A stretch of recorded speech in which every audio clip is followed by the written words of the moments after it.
Good morning, and welcome to the Macquarie Infrastructure Corporation's fourth quarter and full year 2020 earnings conference call. At this time, all participants are in a listen-only mode.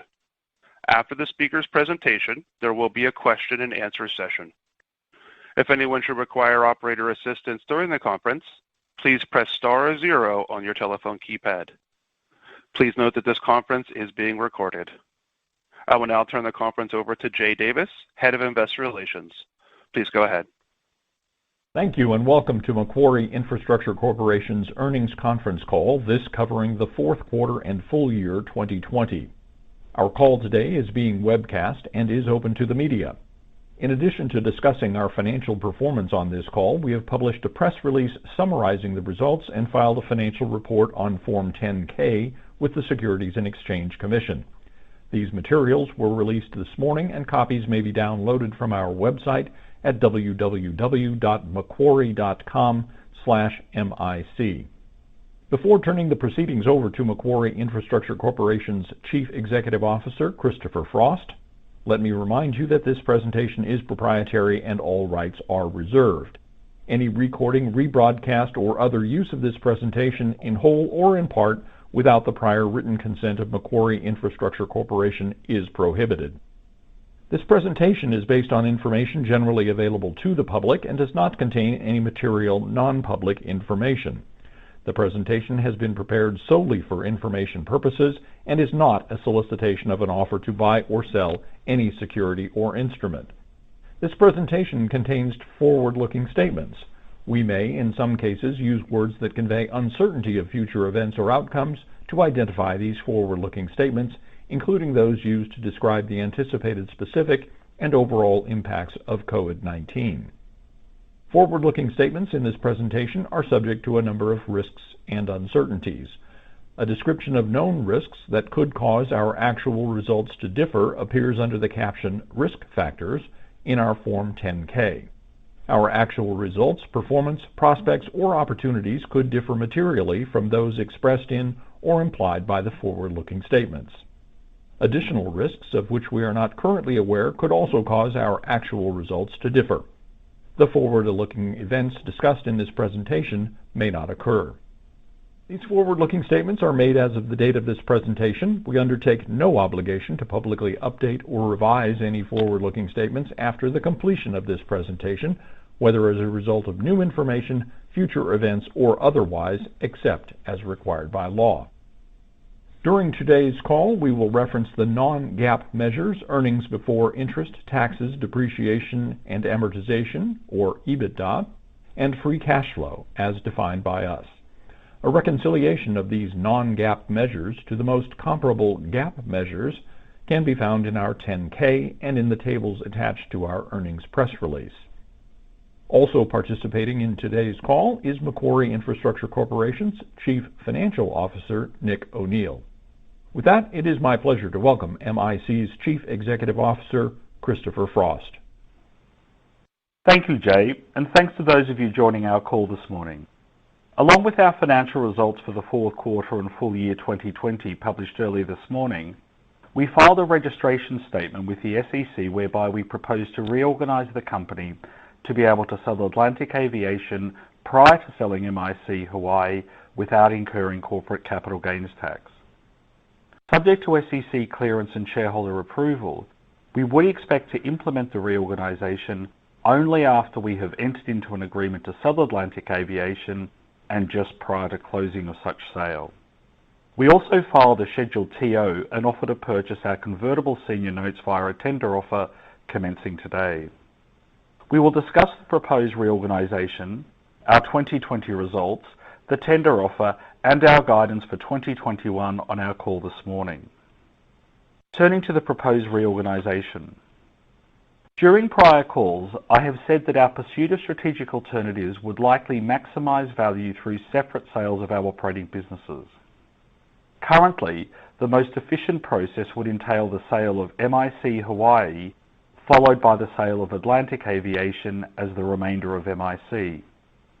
This sequence would be tax efficient as corporate capital gains tax would only be paid on the sale of the relatively smaller MIC Hawaii business. The sale of Atlantic Aviation via a sale of the stock of MIC would not give rise to corporate capital gains tax. However, the sale of MIC Hawaii would be subject to the approval of the Hawaii Public Utilities Commission or the Commission. As is customary in transactions involving regulated utilities, receipt of the approval from the Commission could take 12 months or longer. The approval process could delay the sale of Atlantic Aviation or make the sale subject to the prior completion of the sale of MIC Hawaii. Our highest priority is maximising shareholder value through the sales of our remaining operating businesses. Therefore, we are proposing to reorganise MIC to facilitate the sale of Atlantic Aviation prior to the sale of MIC Hawaii without incurring corporate capital gains tax. To achieve this, we intend to reorganise MIC into a listed limited liability company, or LLC, taxed as a partnership. At the same time, we intend to distribute MIC Hawaii up to the LLC. The LLC would then be able to sell Atlantic Aviation and distribute all the net proceeds to unit holders. The last step in the process would be the sale of the LLC, then owning only MIC Hawaii. Completion of the sale of the LLC would be subject to the Commission's change of control approval process I mentioned earlier.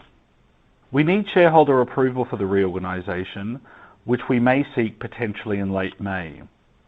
To be clear, we expect to implement the reorganisation only after we have entered into an agreement to sell Atlantic Aviation and just prior to the close of such sale. The Board firmly believes that the reorganisation is in the best interest of shareholders, as it may facilitate the sale of Atlantic Aviation in a tax-efficient and timely manner. Turning to the performance of our ongoing businesses in the fourth quarter and full year 2020. Above all, we continue to focus on ensuring the health and safety of our employees and customers. Our businesses have remained open and operational and have continued to serve their respective customers without interruption. We are extraordinarily grateful to the employees in our operating businesses, many of whom are in the field every day delivering the essential services provided by Atlantic Aviation and MIC Hawaii. MIC's financial and operational results for the fourth quarter and full year primarily reflect 1. Improving general aviation flight activity that resulted in a contribution from Atlantic Aviation at the upper end of our expectations, and 2. The easing of travel restrictions in Hawaii during the fourth quarter that drove an increase in gas sales and results from our MIC Hawaii segment also at the upper end of our expectations. Together, our remaining operating businesses, including corporate and other, generated adjusted EBITDA of $66 million in the fourth quarter and $220 million for the full year. At the individual business level, Atlantic Aviation benefited from stable general aviation flight activity during the fourth quarter. On average, flight activity at the airports on which Atlantic Aviation operates was down approximately 18% versus the fourth quarter in 2019, a slight improvement from down 19% in the third quarter on the same basis. The period around the holidays and New Year were particularly good, with several locations reporting growth in flight activity versus 2019. As a result, general aviation flight activity was down by an average of just 15% in December compared with the same period in 2019. Underpinning the result was the continued generation of a meaningful level of gross profit from hangar rentals. Atlantic Aviation continues to invest in hangar capacity at many of its locations, including the recent doubling of hangar space in Montrose, Colorado via an acquisition, and new construction that will result in a 50% increase in hangar and office space at Chicago Executive Airport. Expenses remained under control in the fourth quarter, and full-year savings totaled $22 million versus 2019. The management team at Atlantic Aviation continues to evaluate expenses across the board and believes that approximately $5 million of the savings achieved will be permanent. As a result, Atlantic Aviation generated adjusted EBITDA of $58 million in the fourth quarter and $195 million for the full year. The contribution from MIC Hawaii improved in the fourth quarter, with the state reopening to visitors from the mainland as well as from Japan, Korea and Canada. As a result, gas sales increased, particularly at the end of the fourth quarter during the holiday period. Gas sales were down 27% versus the fourth quarter of 2019, compared with being down 37% in the third quarter. The improvement reflects the reopening of some of the resorts, restaurants, and commercial laundries in Hawaii. With the improved activity, MIC Hawaii generated adjusted EBITDA for the fourth quarter of $12 million and $41 million for the full year. The trends we saw in the fourth quarter of 2020 at both Atlantic Aviation and MIC Hawaii have continued into early 2021. At this point, I will turn the call over to Nick for some additional color on our capital management strategies and guidance for 2021. Thank you, Chris, and good morning, everyone. I trust you and your families are safe and well. As Chris mentioned at the outset of the call, today we launched a tender offer for any or all of our 2% convertible senior notes due 2023. The tender offer is at par plus accrued interest and will remain open until March 16, 2021. We encourage note holders to refer to the tender documents we've filed this morning for details on both the terms of the offer and how to accept it. Together with the special dividend of approximately $960 million that was paid on the 8th of January, a successful tender will see MIC deploy all the net proceeds from the sale of IMTT as foreshadowed in our announcement of the sale last November. Assuming all the convertible notes are tendered, we will have no debt at the MIC corporate level as we repaid the balance outstanding on our revolving credit facility prior to year end. I would point out that following the sale of IMTT, our corporate revolver was cancelled in accordance with the terms of that agreement. Leverage across our continuing operations was approximately 4 times net debt to 2020 adjusted EBITDA at year end, after adjusting cash on hand for the special dividend and costs and taxes in relation to the sale of IMTT. Today, with approximately $330 million of unrestricted cash across MIC, after providing for both the tender offer and taxes and costs related to the sale of IMTT, our liquidity position is strong. Regarding our outlook for 2021, we assume a successful rollout and effectiveness of COVID vaccine programs in the US and internationally throughout the year. For Atlantic Aviation, we expect that with the rollout, general aviation flight activity will recover from current levels beginning in the third quarter and will reach 2019 levels by the end of the year. Importantly, we also expect the industry to revert to pre-COVID flight activity patterns, including a return of international, event, and business-oriented travel. For MIC Hawaii, we do not expect the number of visitors to Hawaii to recover to pre-COVID levels this year. As a result, we expect gas sales to be in line with 2020. As noted in our press release, we expect Atlantic Aviation to generate EBITDA between $220 and $240 million in 2021. Our guidance for EBITDA generated by MIC Hawaii in 2021 is a range of between $30 and $40 million. We expect the costs recorded in our corporate and other segment to total approximately $20 million in 2021, in line with 2020. Corporate and other reflects net costs related to the short-term provision of transition services to IMTT and the absence of a profit share payment from a prior investment in a renewables platform. We therefore expect MIC to generate consolidated EBITDA in a range of $230 to $260 million in 2021. Maintenance capital expenditures are expected to be elevated relative to historically normal levels, including some catch-up from 2020. We expect to generate consolidated free cash flow in a range of $130 to $160 million. Importantly, we expect free cash flow generated for the year to fund growth capital expenditures and required debt amortization. Growth capital expenditures are forecast to be $70 to $80 million, of which approximately $40 million is expected to be invested in projects currently underway or to which we've previously committed.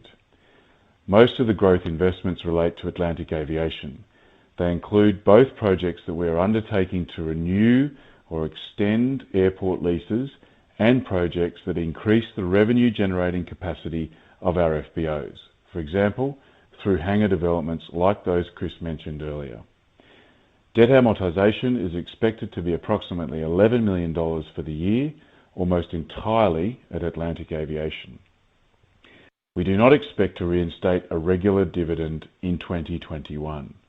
In addition to the $11 per share special dividend paid in January, we intend to focus on returning capital to shareholders in the form of net proceeds from the sale of our operating businesses in the manner Chris outlined earlier. At this point, I will hand the call back over to Chris. Our highest priority remains unlocking shareholder value through the sale of MIC or separate sales of Atlantic Aviation and MIC Hawaii. The proposed reorganization of MIC provides us with additional flexibility in this process, notably with respect to the timely and tax-efficient sale of Atlantic Aviation prior to the sale of MIC Hawaii. Additionally, we intend to apply a portion of the proceeds from the sale of IMTT to the retirement of our convertible notes and have today launched a tender offer for any or all the notes. Our fourth quarter and full year financial and operational results reflect improving fundamentals at each of Atlantic Aviation and MIC Hawaii, and both businesses are performing in line with our expectations in 2021. We have initiated guidance for the full year based on the assumption that the rollout of COVID vaccine continue as planned. I again want to thank our employees for their resilience during what has been a challenging year. Thank you again for your participation in our call this morning.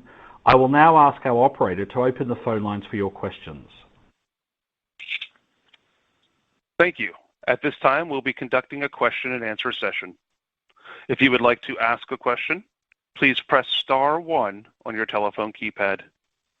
A confirmation tone will indicate your line is in the question queue. You may press star 2 if you would like to remove your question from the queue. For participants using speaker equipment, it may be necessary to pick up your handset before pressing the star keys. One moment, please, while we pull for questions.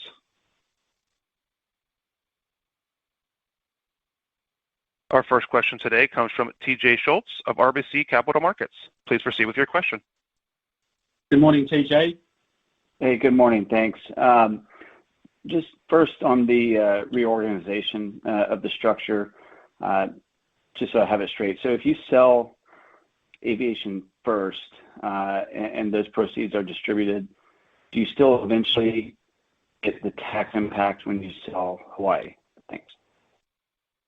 Yeah, a couple of things in that. You're right that under our current structure, TJ, if we were to sell Atlantic Aviation from under MIC, that would incur capital gains tax on that transaction. With the proposed restructure, it will enable us to sell Atlantic Aviation before MIC Hawaii without incurring capital gains tax. The distribution up to the LLC of MIC Hawaii is a taxable event. So as I outlined in our prepared remarks, if we were to sell MIC Hawaii first and then a takedown of the listed entity compared to restructuring, selling Atlantic, and then a takedown of the LLC, all other things being equal, the after-tax net proceeds would be unchanged. Okay, understood. And then just one question on the outlook for aviation. As you look for aviation activity to get back to 2019 levels, looking into maybe next year, do you expect the mix between business, international, leisure, and some of the larger events to be similar, or are some activity levels potentially offsetting declines that we could see in some of the business travel? Thanks. Look, I think as we sort of said in the prepared remarks, TJ, our expectation is that once there's been a successful rollout of vaccine programs, that we are likely to see an acceleration in the recovery of demand for GA, particularly around international, event-driven, and corporate travel. And, you know, based on our conversations with customers, I suspect that there is significant pent-up demand for travel, and that when government restrictions and the fact that there is widespread vaccine rollout, we're likely to sort of see that recovering to normalised levels as I sort of said, by end of 2021 and returning to normal patterns of activity by 2022. Okay, thank you. As a reminder, if you would like to ask a question, please press star 1 on your telephone keypad.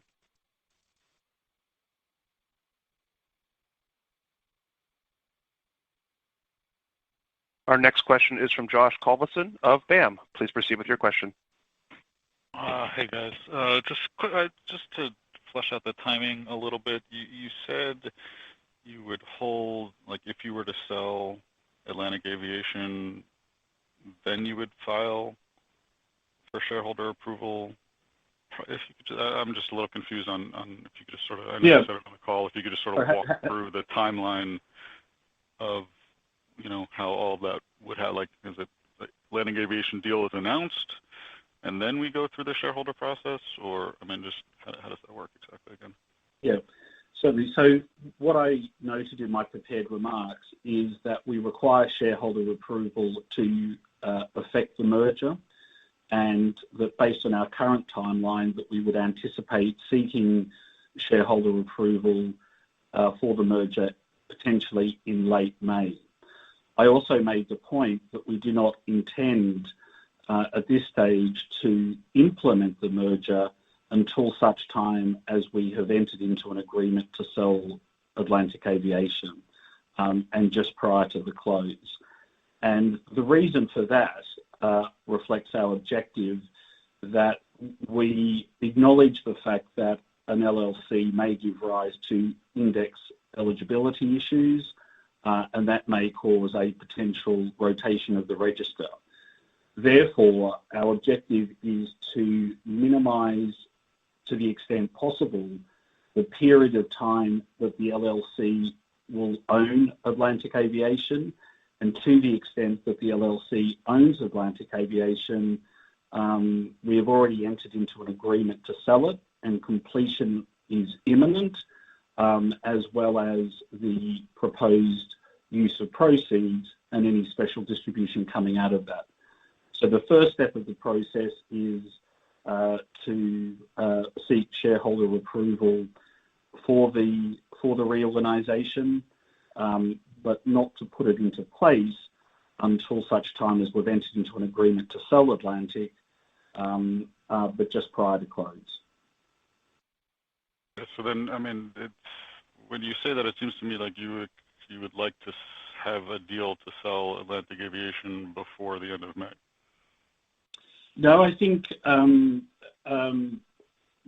sort of separate out the approvals that we need to go through in order to implement the restructure, and that the sort of seeking shareholder approval to implement the restructure may or may not be the same timetable as the sort of the sale of Atlantic. What I would say with respect to our objectives with the sale of Atlantic is that, it's certainly my objective that we complete a sale of Atlantic this year. But you could announce it, theoretically tomorrow, and then go through the shareholder reorg part and then close it.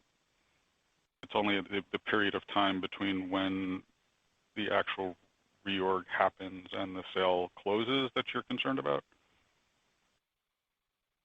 I'm sorry, not sure of the question. I'm saying when you were talking about the turnover in the shareholder register and the possible index implication, the concern is from the time the reorganization is actually implemented to the time Atlantic Aviation closes. Correct. And so what we're saying you could announce Atlantic Aviation tomorrow, in theory, right? It takes a few months for a deal to get done. Have the reorg sometime in between there, and then close Atlantic Aviation after that. Yeah, Yeah, that is a possibility. I think what the point we were making was, the shareholder approval process for the reorganisation, we will be looking to seek potentially in late May.